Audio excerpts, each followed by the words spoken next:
So today I am super excited to welcome Audible as a sponsor of the Good Life Project podcast. Audible it's my go-to place to find audiobooks, which I have to confess I've become a bit obsessed with lately because I can use all that in-between time to kind of keep up with amazing books. And here's the best part. As a Good Life Project listener, you can now get a free audiobook with a 30-day trial at audible.com/goodlife. On to our show. You know, when I realized that that was what I was going to be doing, I was so horrified and petrified. It was not a welcome, like, oh, this is a good idea. I'm going to write about my marriage. Yay. It was absolutely petrifying because I was writing about a relationship that I intended to stay in, one that I had no interest in betraying, but one that I wanted to find a way to write about truthfully. How do you write about a relationship truthfully without betraying it, without betraying the person, you know, with whom you're in the relationship with? This week's guest, Dani Shapiro, is a memoirist and novelist who's been on Oprah's Super Soul Sunday and pretty much every other publication and media outlet you can find. We actually met a number of years back, hanging out at a small gathering in New York City. And I invited Dani on when her last book came out to talk about the writing life. She's got a new book out, a memoir called Hourglass, which takes a pretty deep dive look at her life over the last 18 years or so, really focusing on her marriage. And it's incredibly raw, incredibly truthful, honest, revealing. And I wanted to dive into that journey with her, both the things that she shared and also what it was like for her as a writer, as somebody who's married and a mom, to be that revealing in the work that she was doing in the world. Really excited to share this conversation with you. I'm Jonathan Fields, and this is Good Life Project. I have sort of this interesting context with this book too. And so I finished reading it yesterday morning, went from there to see Hamilton with my daughter. And I was like, there are some really interesting tie-ins in so many different levels. And there was a moment in Hamilton where towards the end, after, you know, he had wronged his wife in a major way and also lost his son through and she walks behind him and grabs his hand. And I'm just like, oh. That was such a stunning, stunning moment in a stunning, stunning production. Yeah. But yeah, the way that Hamilton plays with time, even that scene in the middle of Hamilton where the wedding is both happening, Eliza and Hamilton's wedding is both happening, and it's being observed as if it's from a distance. Yeah. I find when theater does that, it's so incredibly moving to see it as a production. Because as a writer, it's what I try to do with the only tool that I have, which is language. And then when I see something like that, like, I don't know whether you saw Alison Bechdel's Fun Home. No, I didn't see that. Fantastic musical where 3 ages of Alison Bechdel are all on stage at the same time. A little girl Alison, a teenager Alison, and the Alison of today. And at a certain point, they all actually sing in chorus together. And I can't even talk about it without getting choked up. To see all of yourselves singing together at once it's kind of what we all try to do with our lives, right? Yeah. No, I mean, completely. And just moving from sort of, you know, moving through your narrative and then seeing sort of like this visual narrative of time and relationships and forgiveness and questioning of everything. And then I wrapped up last night on the couch with my daughter watching Whiskey Tango Foxtrot, which, you know, is all about this, I guess, sort of legendary war journalist. And it was really interesting how the day kind of kept circling back to this memoir in sort of different ways, shapes, or forms. But you brought up this idea of trying to move people back and forth through time, which you do beautifully. It's so hard. Like, how do you even think of accomplishing that? Because as a writer, I've thought about this and struggled with it mightily, and I think never come close to figuring it out. You know, when you've got visual, it's one thing, but when literally you've got to create every scene and move people through, like, from one place to another. How do you even think about that? I remember as early on in my teaching life saying to my students, literature is, it's one of the only art forms that can delve into the way that time exists, on multiple levels. And because it can, it should, that the writer should at least attempt it, right? Like, I actually think, we were talking about theater. Theater is the only other art form that can do it. I don't think film does it well. If you look at a flashback in film, whenever someone has a flashback or a memory in film, they're in it. Like, think about it. Are you ever in your own memory? It's like, oh, there I am. I'm seeing myself in this moment. I think probably that doesn't happen to most of us. And so it's like the language of film, that's what happens in film. But it always strikes me as a device, like really not real. And so I think from really early on, I was always trying to tell stories in multiple layers of time. So like the past and the present moving back and forth in a novel, say. I tended to do that a lot in my fiction. So it felt to me, in Hourglass, I really wanted to kind of upend time in a way. Like I'm sure we'll talk about this a lot more, but I wanted to write about marriage, and I wanted to write about, therefore, my marriage and what it is to move alongside another person, over time, to form yourself toward them and against them and away from them, and to grow at different rates. And it strikes me as something immeasurably beautiful and also deeply complex that I really wanted to think about. But I was also really thinking about my younger self. I was thinking about my 17-year-old Dani. Like, was this grown woman visible in her? I even went back and saw the first therapist that I had ever gone to in my life, who I saw when I was 17 years old. I looked him up. He was still practicing, and I went back to see him. Basically, not to go see him in treatment, but to see him to say, can you believe it? Like, did you, like, that really, really messed up kid? Like, did you really, could you have imagined who she was going to grow up to become? He really surprised me by saying, yes, absolutely, because it was very moving, actually. But I had that experience of just, I want to know, like, who I was, and if I was alive in her, is she still alive in me? Like, are ourselves always alive in some way or another, as long as we live? There's a lot of, in the self-help world, there's the inner child. I don't even, maybe the inner child has even fallen out of favor. I don't know, but just that sense of almost those Russian dolls, those nesting dolls, and the way that they open up and there are smaller and smaller and smaller dolls inside. And so I wanted to try to find a way in the book to create that feeling for the reader of, on the one hand, this is not moving chronologically or linearly through time at all, but I never wanted the reader to feel lost or, wait a minute, where am I? I didn't want it. I mean, that would have defeated the purpose, to feel unmoored. But so that was one of the creative challenges of it. Yeah, no, and executed beautifully, because I felt like I was moving around a lot, but not untethered. That's a great word. Exactly. Yeah. I wanted there to be a sense of tethering, like tethering to the turning earth of the book. Yeah. Yeah. It's funny, when I read a book like this, there are certain writers and certain books that I read, and on the one hand, there's just the human being reading. I'm like, this is just really interesting reflections, and I always feel like the purpose of a memoir is as much to help you discover about yourself as it is the revelation in the writers.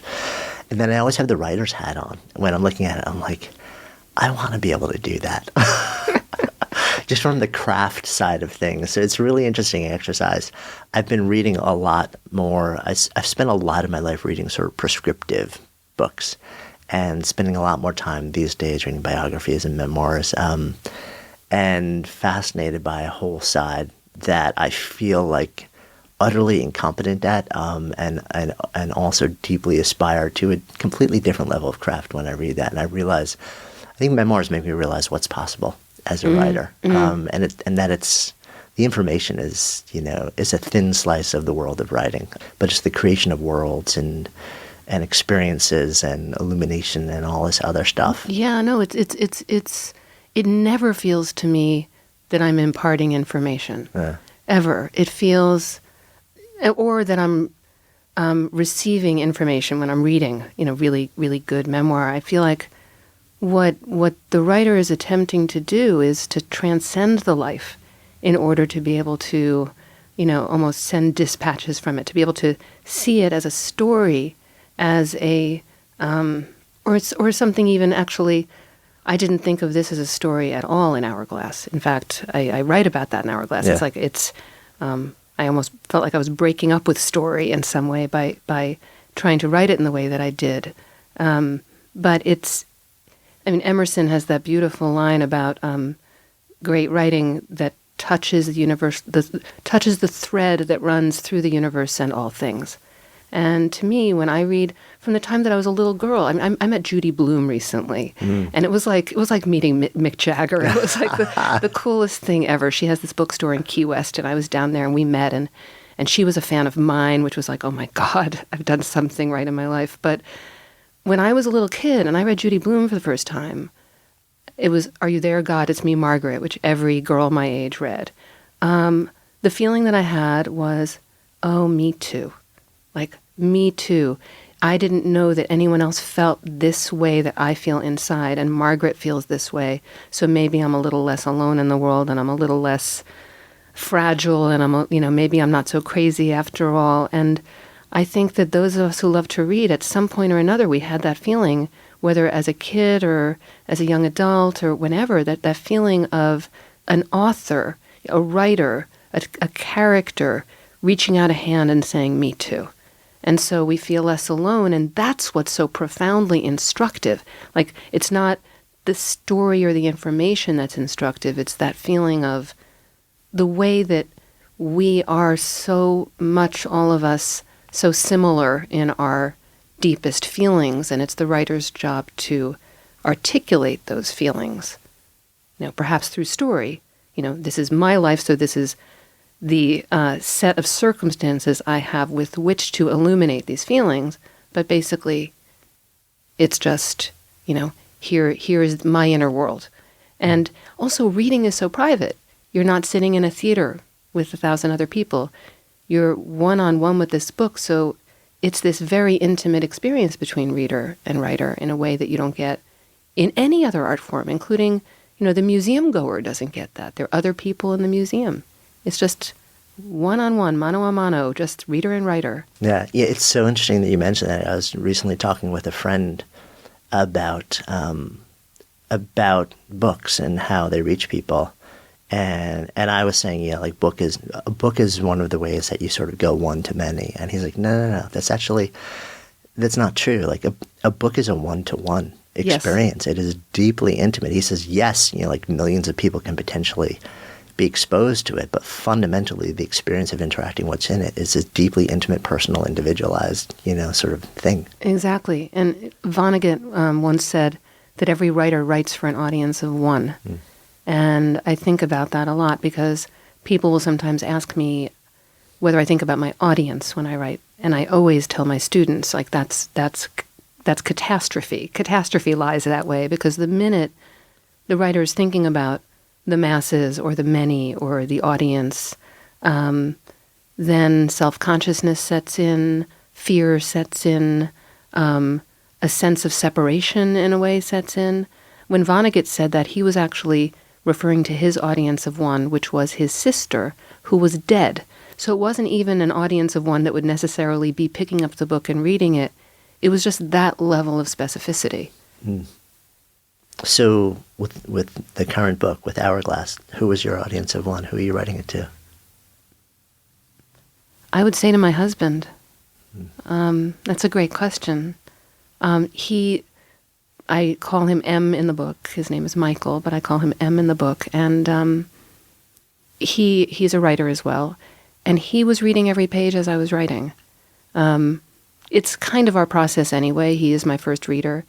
And I tend to share work with him as I'm working on it, always, historically. Whether I'm working on a novel or a memoir or an essay, he tends to hold things closer to the vest and share them with me once he's kind of beat his head against a wall so much that he can't, think anymore. Sounds like more my style also. It may fall along gender lines, I don't know. But especially with Hourglass, because I was writing about us, when I realized that that was what I was going to be doing, I was so horrified and petrified. It was not a welcome, like, oh, this is a good idea. I'm going to write about my marriage. Yay. It was absolutely petrifying because I was writing about a relationship that I intended to stay in, one that I had no interest in betraying, but one that I wanted to find a way to write about truthfully. How do you write about a relationship truthfully without betraying it, without betraying the person, with whom you're in the relationship with?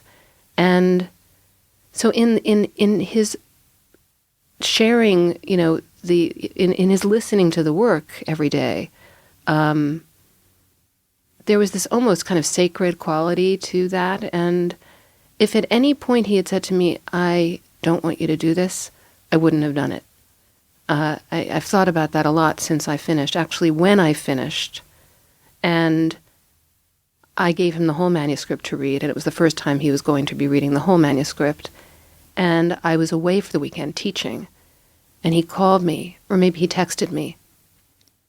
He texted me, and I believe that what he said is, this is fucking brilliant, I believe was his phrase. And that night, I couldn't sleep. I did not sleep for one single solitary second because I thought, now this book is going to go out into the world. I hadn't sold it yet. It's a book that I wrote without selling it. Not typical for me. I didn't want to sell it until I finished it. And then the next thought that I had was, well, it's going to go out in the world and then I'm not going to be able to control it anymore. And he feels okay about it now, but what if he doesn't feel okay about it in a couple of years? What if people don't read it in the way that I intend it?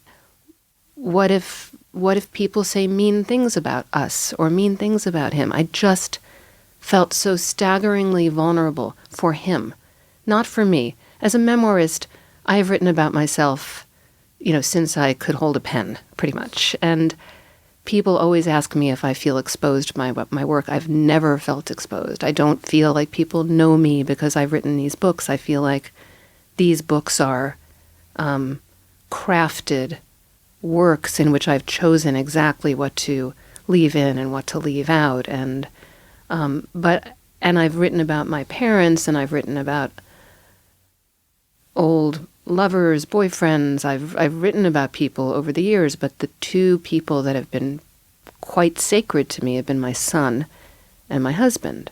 I've written about my son, but always very careful to, the question that I would always ask myself is it possible that he will be 30 years old someday and say to me, I wish you hadn't written this? And that was to me like my own personal litmus test, and I don't think I've written anything that he will say that about when he's 30, although I could be wrong. It's weird to be the child of a writer. It's just weird. But my husband, even in my memoir Devotion, people said to me, where's your husband in this book? And he wasn't. He really wasn't in Devotion almost at all. And the reason why he wasn't is because he had nothing to do with my spiritual journey. He's an atheist. I was on a spiritual journey. He went along for the ride, but it wasn't about our marriage. And so I had never come up against, oh, this is now something where I'm going to be writing about him. He recently told me that he knew from the moment that he met me that someday I would write a book about him. So he knew that, but I didn't. He was just waiting it out. Yeah, it is so interesting because reading it, that's one of the thoughts that went through my head was what was going on between you as you were writing it. And you share some of that in the book.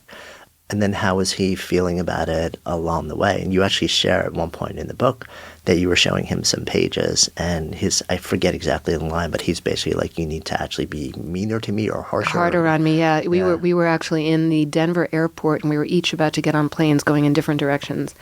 And I was feeling not happy about that. There were, storms and wind and closed runways, and I was not so happy about getting on two different planes. And we were talking about the book. This isn't in the book, but I emailed him a copy of my manuscript so that if my plane went down, it would still exist. So that's when I really knew I was committed to the book. But we were walking around the Denver airport, and he said to me, "You're doing really good work." And I was surprised that he said that, because he's very hard on me and doesn't tend to, compliments don't come, sort of flowing from his lips. And he said, "I have only one note." And I kind of braced myself, because I thought the note is going to be something about us, something he's uncomfortable with, what. And he said, "I'm an okay guy, but you're not being nearly hard enough on me." And I knew he was right. And I also knew at that moment that that was going to go straight into the book. Like it was almost a dividing line in the book between a moment where the ante got upped, a little bit, where there was a little bit more of a sense of, he gave me permission. He basically said, if you're going to do this, do it. If you're going to reveal what it is to be in our, at that point, 18-year marriage, if you're going to, try to write something that's honest and true about everything, about the disappointment, about the risk-taking, about the fear, as well as about the beauty and about the love and about the commitment, and then go for it. There was a moment where I was reading him a scene that I remember being very nervous about reading him, and we were actually in the car going somewhere. He was driving, and I read it to him in the passenger seat. And there was this pause, and he said, "Did you think that was going to upset me?" And I said, "Well, I didn't know." And he paused again, and he said, "But it's true." And so that was something that was, I think, very genuine coming from him, was if I had written something that he felt wasn't true, that wouldn't have been okay. But writing something that was about the truth of us felt like more than fair game. It felt like, yes, that's what this endeavor is. That's what you're endeavoring to do. Mm. Do you have any sense for how much of that you think may have come from his background in sort of like super high stakes journalism? I think he's pretty comfortable with stakes being high. I think he's more bristlingly alive when things are very intense around him.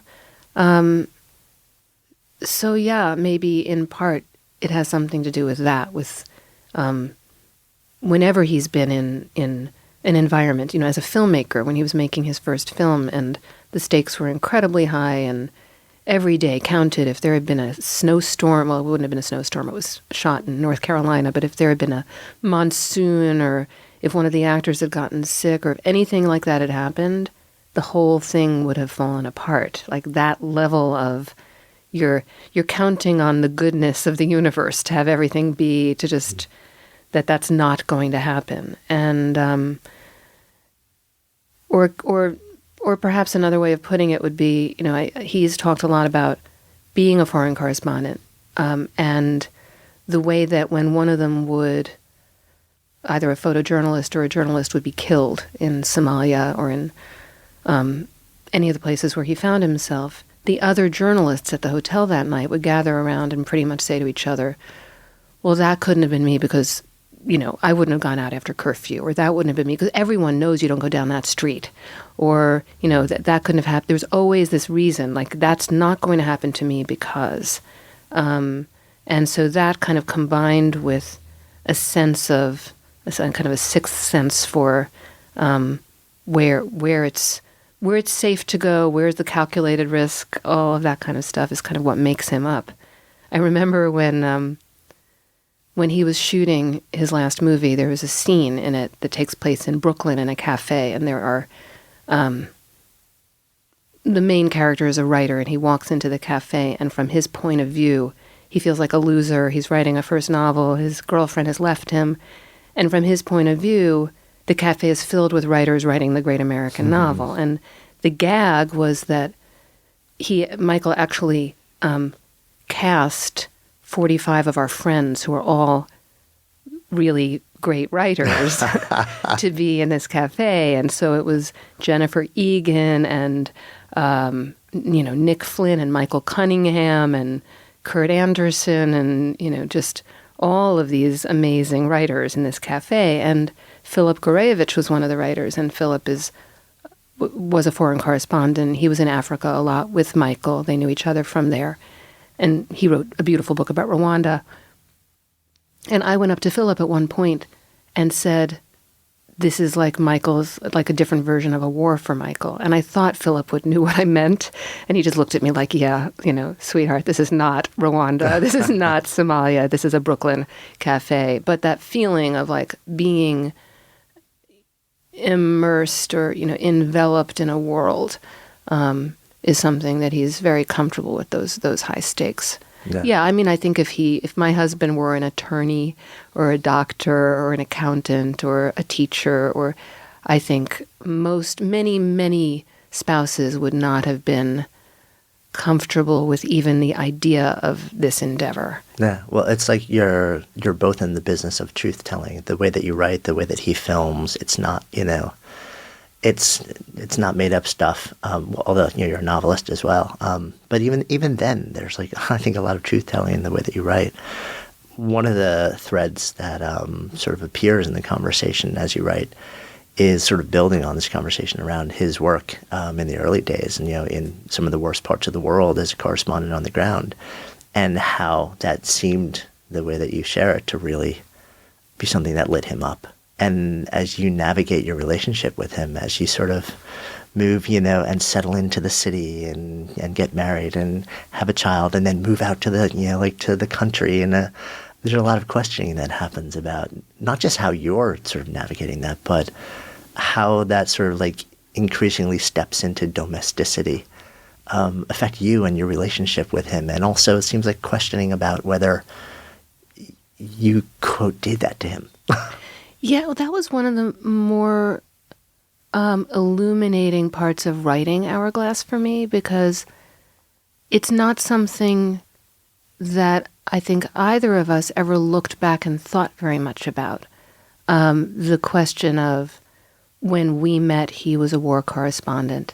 He had just gotten off a plane from Africa the night before. He had been ambushed on his way to the airport. He had 9 lives. It happened again and again and again. And we met at a party in New York in the most, sort of almost banal literary circumstances of just a party of a bunch of writers off of Gramercy Park. And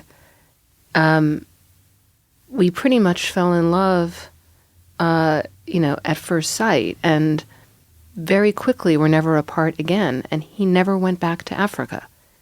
And it's not something that we ever discussed. We didn't have a sit-down conversation at the beginning of our relationship of, his saying, I may want to go back to Africa someday. How would you feel about that? Would you ever consider living in Nairobi if I were going to be made the bureau chief, or any kind of, do we want to have children if we were going to have children? We did not have those kinds of practical, information-based conversations with each other. We just kind of fell in love and embarked on this life together. 7 months later, we were married.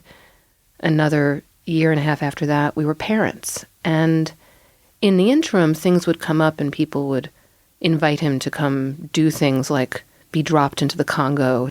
But the reckoning that really happened was, in my thinking, because he, things happened very sort of naturally. He got a job for a year at New York Magazine as a contributing editor. He absolutely hated it. He hated every minute of it. He was going from having reported on wars to reporting on things like, there was a cover story that he was writing about taxis and taxi drivers.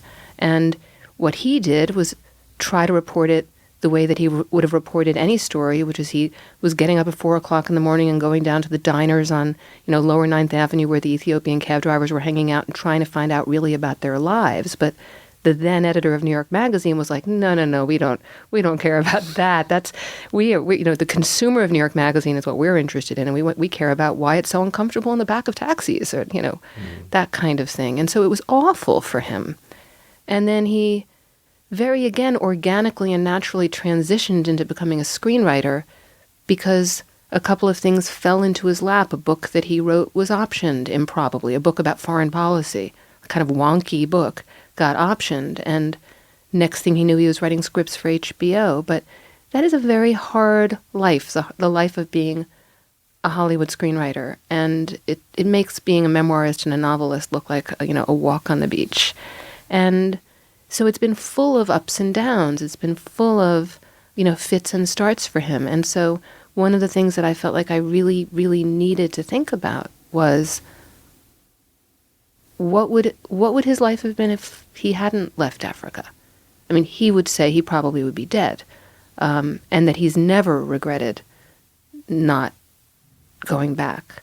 But it's like a door is there, and every time, and I write about this in the book, every time anybody ever asks us our origin story that every couple gets asked, how did you meet? They always say, do you miss it? Do you miss Africa? They always ask Michael that question.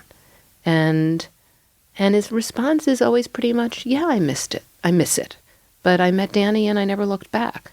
So the whole question, too, in a long relationship about regret or paths not taken or, if I hadn't gone to the party that night, he almost didn't walk into that party that night and I almost didn't walk into that party that night. Everything changes. You change one thing and everything changes.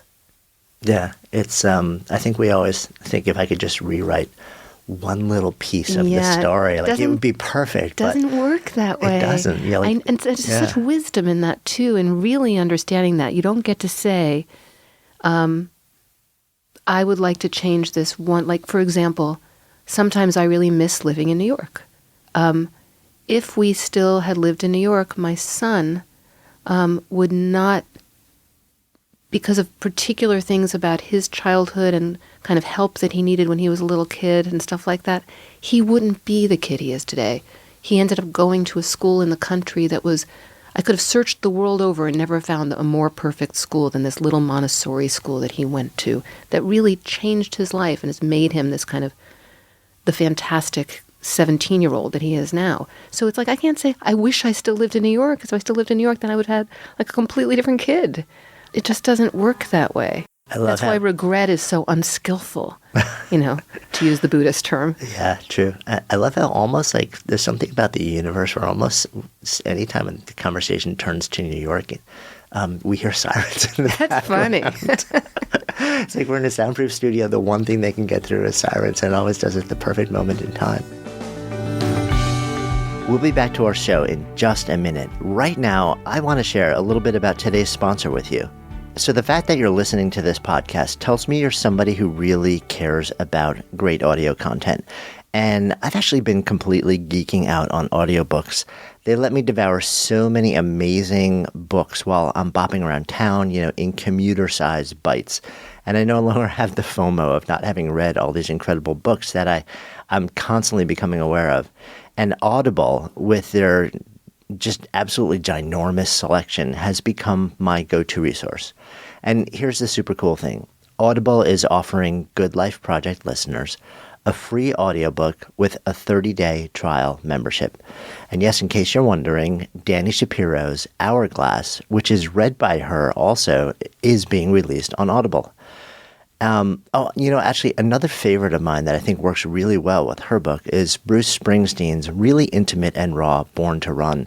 And it's narrated by Bruce, too. And it's super cool to listen to those both and to hear how Dani and Bruce reveal both the dark and the light sides of the creative life. And they come at it in really different but incredibly honest ways.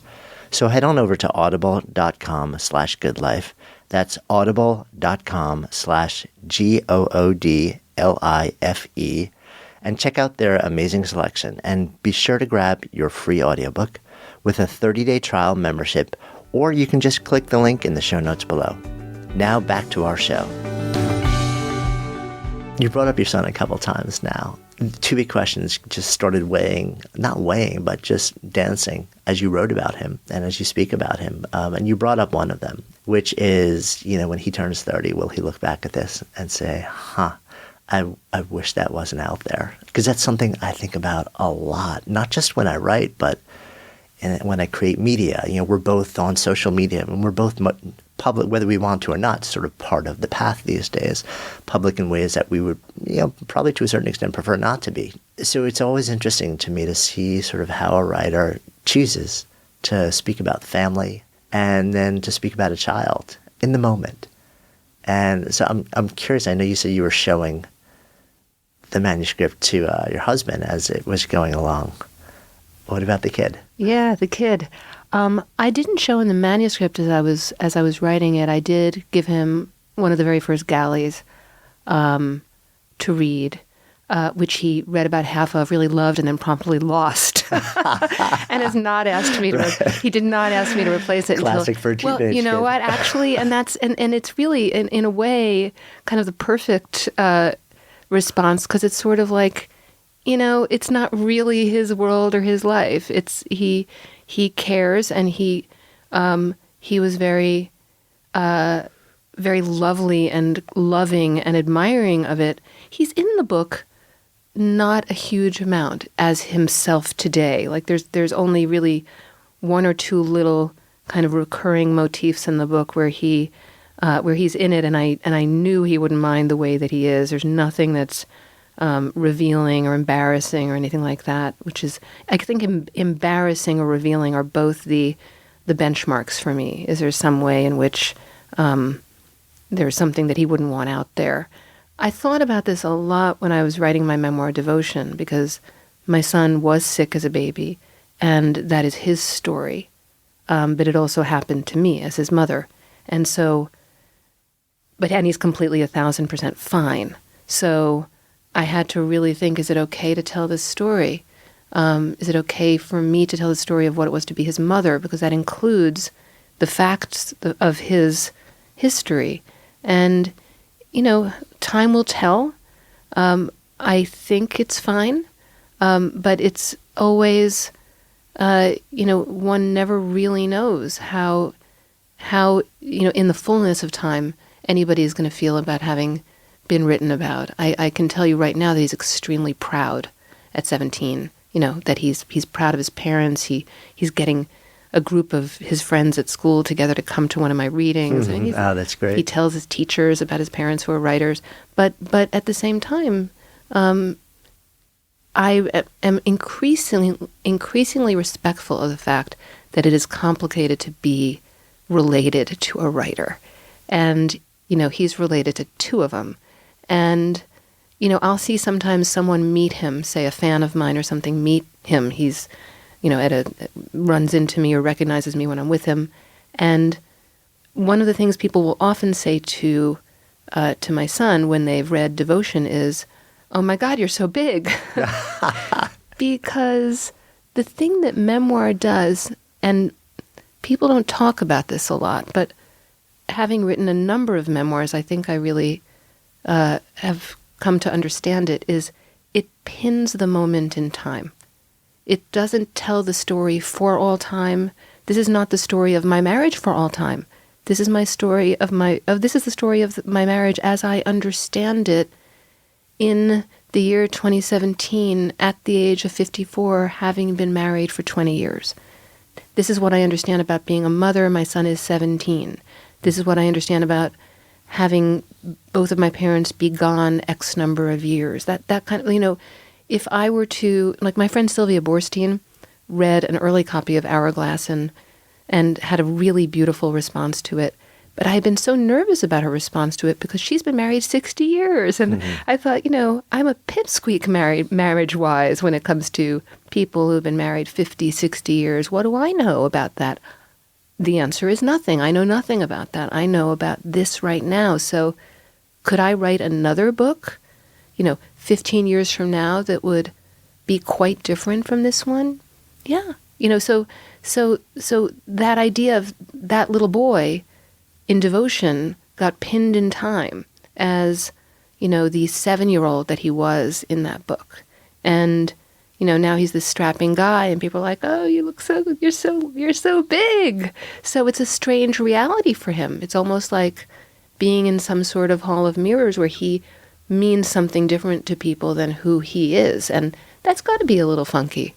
So I have a lot of respect for that. Just, I check in with him once in a while about that. Like, so how was that for you? And he just laughs. Yeah, no, it is so interesting. I mean, I think one of the things that was going through my head also is there's the way that it lands when you write directly about him, but there's also the way that it lands when you write about you and your husband, when you write about, this is funny, this popped into my head, sort of like how it's funny how I read this stuff. Like, I was wondering how it would land with him when you would weave through narratives about how sometimes brutally hard the profession is on you, on your marriage, on your finances, in a very raw, very transparent and truthful way.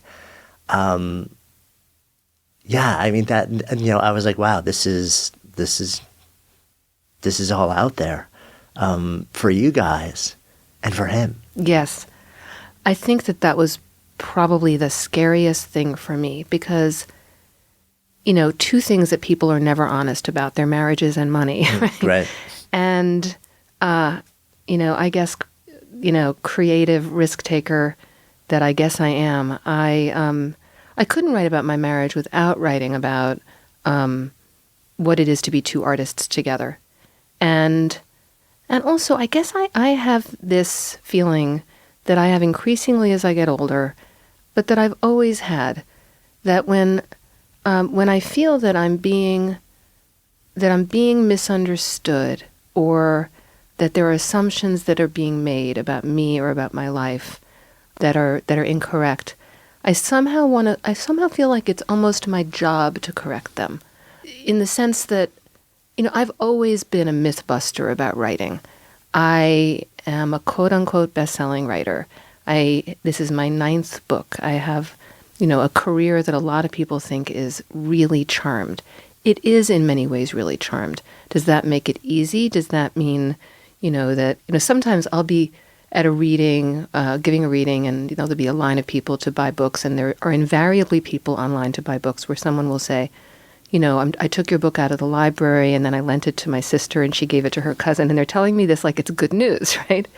And Michael and I have talked about that a lot of times, and I was like, what are people thinking? And Michael has said to me, they think writers are rich, which is hilarious, but it's really true. There is, we live in a really pretty house. We drive decent cars. Our son has gone to private school. And so there's this way in which people just think that there's like a level of comfort and that there's no insecurity and that there's no risk. And that's been something that's come up with people reading the book early, people even who know me pretty well saying, I didn't know this. I thought everything was, I thought there was like, some big cushion somewhere. There isn't. And, just the other day, Michael turned to me. He's actually in the process of seemingly to being about to make a second movie. It's all come together for the moment. And, and it's a very high stakes game. It's famous actors and, a big budget and all that kind of, not big, but indie big. And he said to me, I want you to know that there is no part of me that wishes that I was working in a regular job and waiting for my bonus at the end of the year. Like, I am more alive right now than I am at any other time when all of this is going on and it's all firing, it's all firing on all cylinders all the time. And, that gave me such a measure of relief that he's doing what he has no regrets about what he's doing. He's doing what he really wants to be doing. And if all we have is the present, if there's a moment in Hourglass where I'm listening to an ad on the radio, and it's for a financial planning firm, and they're talking about the future, and I'm not going to remember the exact phrase, but uncertainty is inevitable, but I was thinking about just the whole idea that there is, there's Sylvia Boorstein said this great thing to me that I quote in the book without naming her, but she said, the future even an hour from now is an actuarial guess. So if the future is an actuarial guess, if even 5 minutes from now, we don't know what's going to happen. And the idea of being completely engaged and immersed in doing what you love, even if what you're doing is a bit of a high wire act. Every couple that I know who are both in creative fields grapples with this in one way or another. And I really wanted to try to write about that. I mean, I write about other literary couples in the book, Joan Didion and John Gregory Dunn, or, Donald Hall and Jane Kenyon, Virginia and Leonard Woolf. Some of these did not end well, but they were people trying to kind of keep their world afloat together as partners together.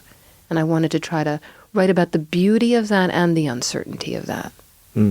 Yeah, I mean, it landed. Because there is, I work with my wife.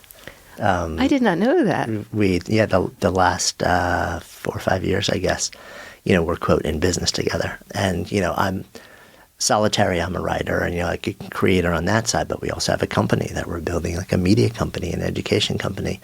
But we're entrepreneurs, at the same time. So we are in the business of constantly creating and recreating from nothing. And we're charged with, even when we feel like things are going great and we're comfortable, breaking what we're doing because there's no sideways. Right. And I think if there's a creative bone in your body, that's what you have to do. Right.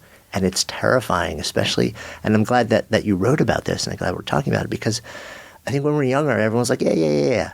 But then you get to a certain part of your life and people are like, you're still doing that? And the eyebrows get raised. And yet, what is there supposed to be if you're a creative person? A moment where you change course and become something else? Or, there's one of my favorite cartoons from the New Yorker years and years ago. There's a split screen and there's a man who's standing there and he's looking out the window and his desk is in the background and he's looking out the window with his arms crossed and he has glasses on. And underneath it says, writer's block, temporary. And then on the other side of the screen, same guy, same stance, same glasses, same crossed arms, but he's standing in front of a fish store that bears his name. And it says, writer's block, permanent. And I just love that so much. But the thing is, I'm guessing that you and your wife never don't have stuff to talk about, right? Like you're in it all the time in this kind of in this stream together. That's like, on the one hand, all of your eggs are in the same basket. On the other hand, all your eggs are in the same basket, and it's a very it's a very beautiful way to go through life. It's it's not without its complexity though, and that's what I wanted to look at. The idea of being partners. I mean, Michael and I do different projects. We rarely do a project together. And in fact, there's been conversation about possibly, Hourglass the movie, and everyone is in agreement that Michael shouldn't make it. Because that's not wise. It's not wise to be that much in the same thing, either creatively or financially or professionally. And so we each have our own projects, but at the same time, we're constantly thinking, talking. I'm talking to him about casting ideas for his movie. He's talking to me about, and you mentioned the word entrepreneur. I don't think, this is going to be a fairly bold thing, I think, to say, but I don't think that it's possible to be a writer or an artist working today who is ambitious. And by ambitious, I mean both creatively ambitious and ambitious in terms of wanting to have an audience, who can afford to not be an entrepreneur. I completely agree. And I actually have learned to enjoy it. I'm pretty much an introvert. My favorite way of spending my time is pretty much alone in a room, for which the internet is actually a very useful and kind of, wonderful way of being able to get out there. But to really think, what's going to make this work? How can I reach people with this book? How can I be sure that the people who are going to respond to this are going to know about it and find it? what is my, and this is something a number of years ago, even when I wrote Still Writing, I made some joke about the word platform, and like I only like the word platform if it's on the sole of a very cool shoe and that kind of thing. But you know what? Life continues to evolve. This life of ours with all of its attendant noise and all of its, just the endlessness of it. You just wrote about this really beautifully the other day. All of just like at what point is it consuming us, and at what point are we consuming it? But really finding that place and not being ashamed or embarrassed about saying, yes, I am trying. Do the cool kids not try? I want to be sure that I'm, that this work that I've bled over and has taken from me everything that I have, to the point where it's like at the end, I was like the boxer in the ring with the referee like counting down. Well, then if I've gone through that in order to be able to write this book, then I want people to be able to find it. And that takes that kind of creative spirit, a different kind of creative spirit than it takes to do the writing of it. Yeah, I completely agree. And my sense is that, and I'm much newer to the world of writing than you are, but in my experience, which I've been in it since 2008, let's call it, that to want to be a writer without also being even reluctantly raising your hand to say, I will also do the work to on some level become an enterprise. I don't see how, unless you're just planning on being that miraculous soul who writes something that just taps into the zeitgeist in the most astonishing way at the right moment in time, and everything happens magically, which can happen on rare occasions. Once or twice in a generation that happens. Right, but other than that, there's a certain, I think, responsibility that we need to own. I think on the one hand, it's a scary time for some writers and creative artists of almost any field. And on the other hand, for those who are willing to step into that place and say, okay, but I now have more ability to actually build direct, sustained relationships with those I seek to, share my art with. If I actually go out and do it, like that opportunity creates possibility for artists in any medium that I think are astonishing. But you've got to be willing to do the work. Do the work, yeah, I couldn't agree more. Do the work, and also I think there's another layer to it, which is own who and what you are in all of its idiosyncrasy. Take me more there. Okay, so, I used to, even up to a few years ago, I used to, once in a while think, but wait a minute, I'm sort of unclassifiable. Who are my role models? I mean, on the one hand, I am decidedly a literary writer. On the other hand, I was on Oprah. I teach academically, but I teach in yoga centers, and when I teach, I often lead my students in meditation now, which is not an academically, pedagogically recognized, although increasingly, I think it should be. Right. I mean, maybe heading there, but I have written books that have helped people that aren't self-help, but then get embraced by the self-help community. And then I started teaching in this much bigger sort of leading retreats kind of way. And in the beginning, and I was kind of being dragged along a little bit at the beginning. In the beginning, I was just being dragged along by the energy of it and the momentum and the invitations. But there was part of me that was holding back. And there was part of me that was feeling like, but wait a minute, I'm a literary writer. Who else has done this? I need to find someone else who has done this so that I can figure out how she did it, and then I'll do it that way. And then in the last couple of years, something really shifted where I thought, you know what? This particular aspect of me, in terms of the way all of this has happened in my creative life and my work life, is unclassifiable. And I need to be the person beating my way through the brush and saying, this is, it's okay to be to have a fairly significant following on social media and be someone who has written a very delicate literary memoir. My books can help people without them being, meant to be or my approaching them as self-help. I can teach in this way because I'm teaching what I have learned to do for myself and what works for me. And so I'm developing my own pedagogical philosophy. And so all of that sort of rolled up into a feeling, of just like, yeah, it's not only is it fine, but I think it's necessary. Like, people ask me all the time about finding their voice. Like, what is, somebody just the other day said to me, what would be the one piece of advice you would give a writer starting out? And I surprised myself with my answer, which was embrace your own idiosyncrasy. Like, understand that that's what you have going for you, not what you have going against you. Yeah. I'm still working on that. We all As I think we all are. Yeah. I wonder also if part of it is, I'm 51, so we're close to the same age. I think there's a seasonality also to it, where you get to a point where you're just kind of like, you know what, take me or leave me. Yeah. But I've got to kind of be me. The thing that I'm still not comfortable with is I filter a huge amount. Like, what people see of me publicly is me, but it's not the whole me.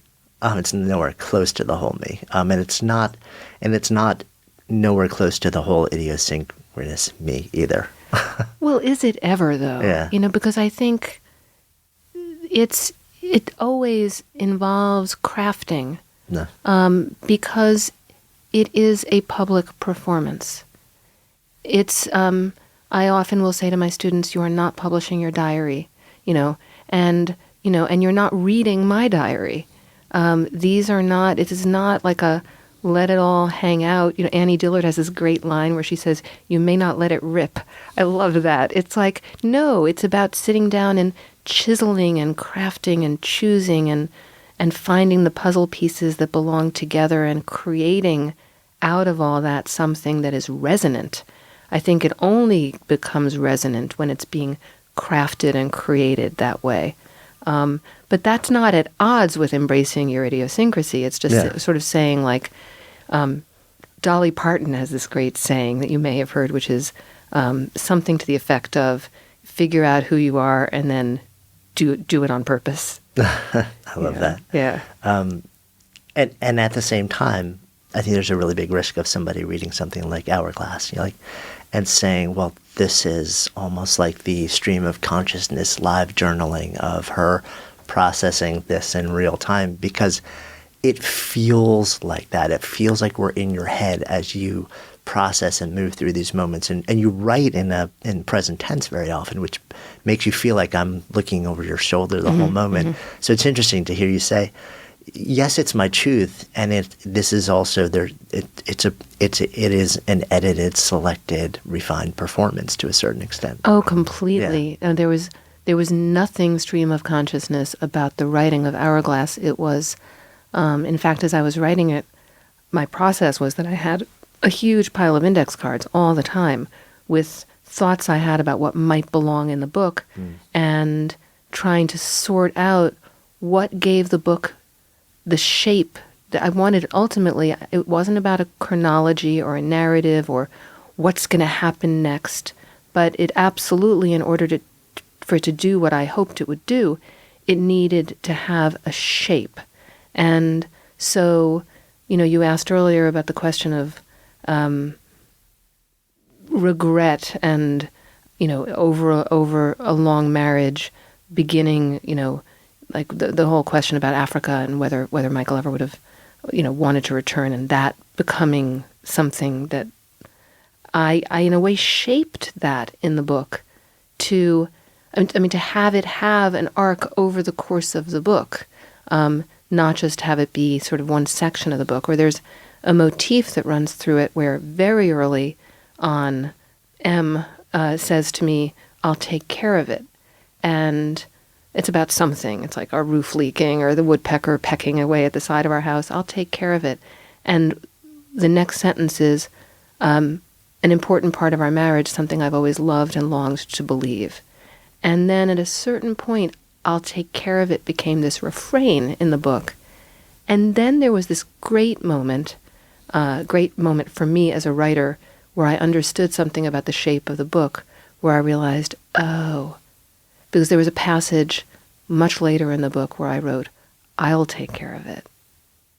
I was looking at M sleeping and worrying and thinking about the future, and I silently think to myself, I'll take care of it. And one of the most beautiful things that anybody has said to me so far about the book was from Sylvia Boorstein after she read it, she of the 60-year marriage, and she said, but that's it in marriage over time, the idea of one of you taking care of it is like a hot potato that you keep on tossing from one to the other and back again over the course of a lifetime. And it's only if it gets dropped that it's a problem, or if you're both holding hot potatoes at the same moment that it's challenging.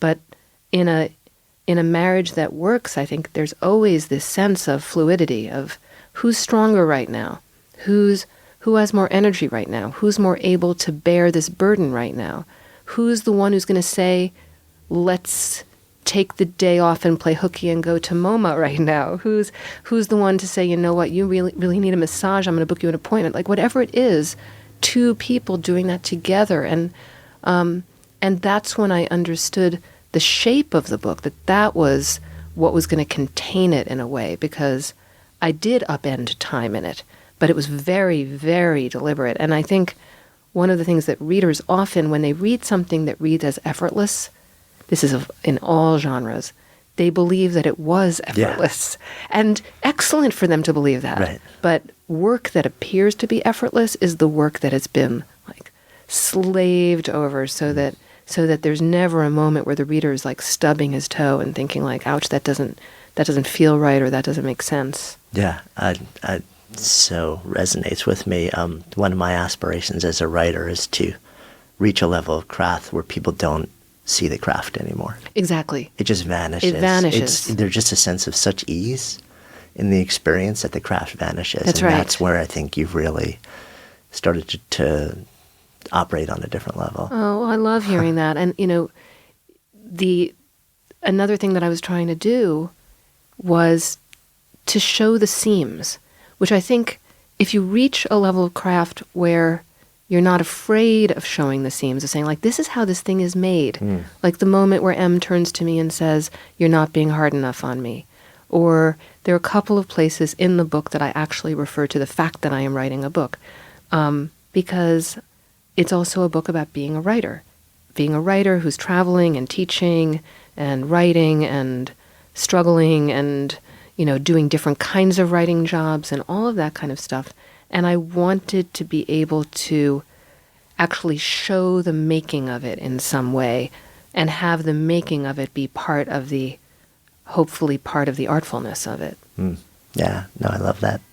So it feels like a good time for us to come full circle. So I asked you this a chunk of years ago, but as we've talked about, these are snapshots. So the name of this is Good Life Project. So as we sit here today, if I offer that phrase, that term, to live a good life, what comes up? I would say so much of what we've been talking about in this conversation, in a way, to live in the present, to live with a sense of personal authenticity, a sense of one's own realness. I'm thinking of the Velveteen Rabbit. I think maybe as we get older, a little bit of that feeling of it's really okay to be this real, and to reveal one's realness, or I'll speak in the first person, to reveal, my realness or my vulnerability or my rawness or my openness does not expose me and make me vulnerable in a scary, unsafe way. I think it makes me feel stronger because I'm not hiding behind a whole lot of layers of artifice or subterfuge or masks that I'm either aware of or I think even subconsciously aware of. I mean, it's so much about just taking off the masks. Thank you. Thank you. Thanks so much for listening to today's episode. If the stories and ideas in any way moved you, I would so appreciate if you would take just a few extra seconds for two quick things. One, if it's touched you in some way, if there's some idea or moment in the story or in the conversation that you really feel like you would share with somebody else, that it would make a difference in somebody else's lives, take a moment and whatever app you're using, just share this episode with somebody who you think it'll make a difference for. Email it if that's the easiest thing, whatever is easiest for you. And then, of course, if you're compelled, subscribe so that you can stay a part of this continuing experience. My greatest hope with this podcast is not just to produce moments and share stories and ideas that impact one person listening, but to let it create a conversation, to let it serve as a catalyst for the elevation of all of us together collectively, because that's how we rise. When stories and ideas become conversations that lead to action, that's when real change happens. And I would love to invite you to participate on that level. Thank you so much, as always, for your intention, for your attention, for your heart. And I wish you only the best. I'm Jonathan Fields, signing off for Good Life Project.